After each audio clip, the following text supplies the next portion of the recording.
आपके पास कितनी संपत्ति है, कितने घर है, कितनी गाड़ी है, कितनी जमीन है। चलिए, ये नहीं पूछता। मैं आपको पूछता हूं कि आपको पता है आपकी संपत्ति का सही मूल्य क्या है? शायद आप ये रुपए पैसे में गिनने लग जाएंगे। आज कुछ अलग बात करनी है। हमारे पास जो है, हम जिस संपत्ति का गर्व करते हैं, संपत्ति का सही मूल्य हम नहीं जानते। संपत्ति के सही मूल्य के बारे में हमें जानना है। आज कुछ अलग विचार करते हैं। शायद आज तक न किया हो कि मेरे पास रही हुई संपत्ति का सही मूल्य क्या है। एक तो ये संपत्ति ऐसी है जो हम ये देह छोड़ने के बाद कभी साथ नहीं ले जा पाते, और एक ये संपत्ति ऐसी है जैसे जैसे बढ़ती जाती है हमारी चिंता भी बढ़ती जाती है। लेकिन चलिए, नेगेटिव मुद्दों पे नहीं जाना है। कहीं कहीं किसी को लगेगा कि ये भी और एक नया व्यक्ति आ गया जो पैसों को धूल के बराबर कहता है।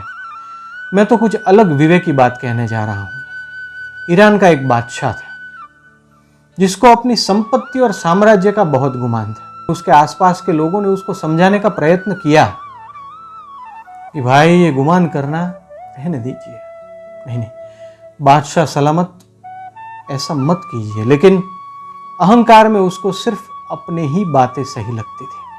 उसको लगता था कि मेरे जितना विशाल और बड़ा साम्राज्य और किसी का नहीं है, और मैं सबसे बड़ा व्यक्ति हूं इस धरती पे। एक बहुत पहुंचे हुए फकीर थे। सच्चा फकीर यही है जिसने अपने सारे अहम को परमेश्वर परवरदिगार के चरण में समर्पित कर दिया है। वैसे ही वो फकीर थे। उसको पता चला बादशाह को बहुत गुमान है, और ये गुमान राजकाज चलाने में और लोगों का भला करने में बहुत आड़े आता है, जो योग्य नहीं है। अगर बादशाह बहुत गुमानी है तो ये लोगों का भला नहीं कर सकते। ऐसा सोचकर फकीर एक बार बादशाह के पास गए। कुछ बातें हुई और फकीर ने एक प्रश्न पूछा। मान लीजिए बादशाह सलामत, आप कुछ ऐसी संभावनाओं से ग्रसित हो जाते हैं कि आप कहीं से जा रहे हो और अचानक आपको बहुत प्यास लगे, लेकिन आप अपने साथ जो पानी ले गए थे, आप और आपकी सेना, वो सारा पानी खत्म हो गया हो। दूर दूर तक 50 किलोमीटर तक पानी मिलने की कोई संभावना ही ना हो। लगभग आपके प्राण पानी न मिलने के कारण छूटने वाले ही हो। तब अगर आपको कोई आके आपको जितना चाहिए उतना 2 गिलास शीतल जल दे, तो बदले में आप क्या करेंगे? बादशाह ने सोचा कि अगर प्राण ही निकल जाने वाले हो, ऐसी परिस्थिति में मुझे पानी चाहिए होगा, और कोई व्यक्ति मुझे आके ये पानी दे जाए, तो मैं खुश होकर मेरा आधा साम्राज्य उसको दे दूंगा। फकीर ने कहा, बहुत बढ़िया, बहुत अच्छी बात है। आपके जैसा उदार तो विश्व में कहीं नहीं मिलेगा। थोड़ी बातें और हुई। फकीर ने एक और प्रश्न पूछा।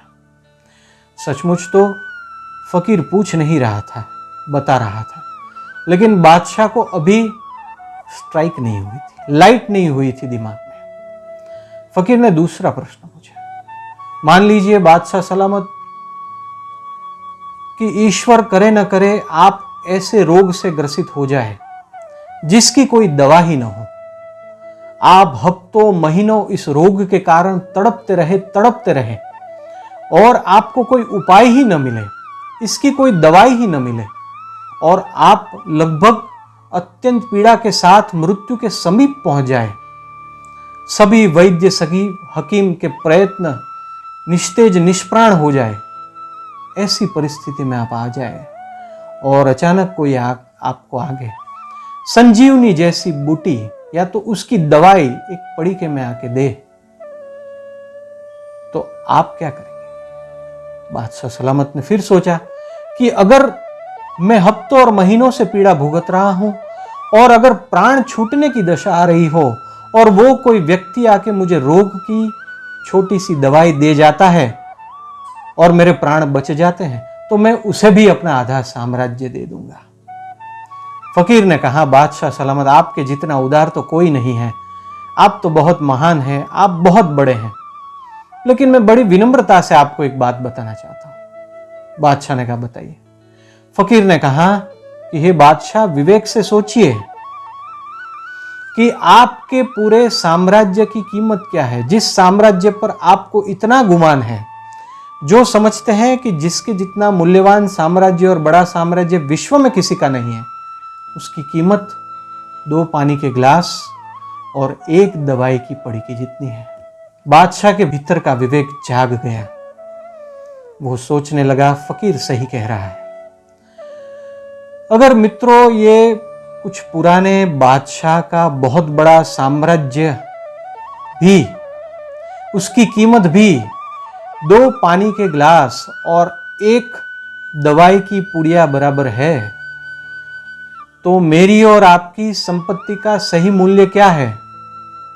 इसमें विचार करने की क्या जरूरत है मित्रों। भले ही हम मेहनत करके भौतिक संपत्ति अर्जित करें, सही दिशा में सही रूप से मेहनत करके भौतिक संपत्ति अर्जित करें, लेकिन हमें यह नहीं भूलना चाहिए कि वो अगर हम नहीं है तो वो मूल्यवान नहीं है। अगर उसमें सेवा और धर्म नहीं है तो उसका मूल्य शायद शून्य नहीं, उससे भी माइनस में चला जाएगा।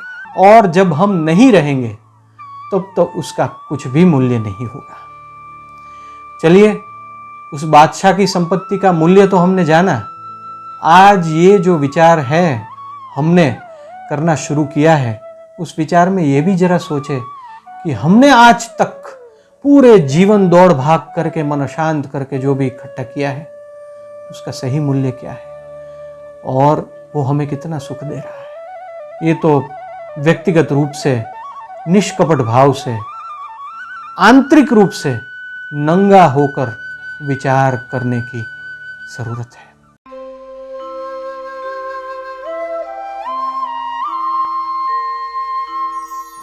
વિશ્વને બદલવા માટે કઈ ઔષધિ કારગર નીવડી શકે? વિશ્વને એટલે આખા વિશ્વને અને આપણી આજુબાજુના વિશ્વને પણ, આપણી આજુબાજુના લોકોને પણ કઈ ઔષધિ તેમાં કારગર નીવડી શકે? તે ઔષધિનું નામ છે પ્રેમ. તમને કોઈ પ્રેમ કરે તો ગમે કે ન ગમે?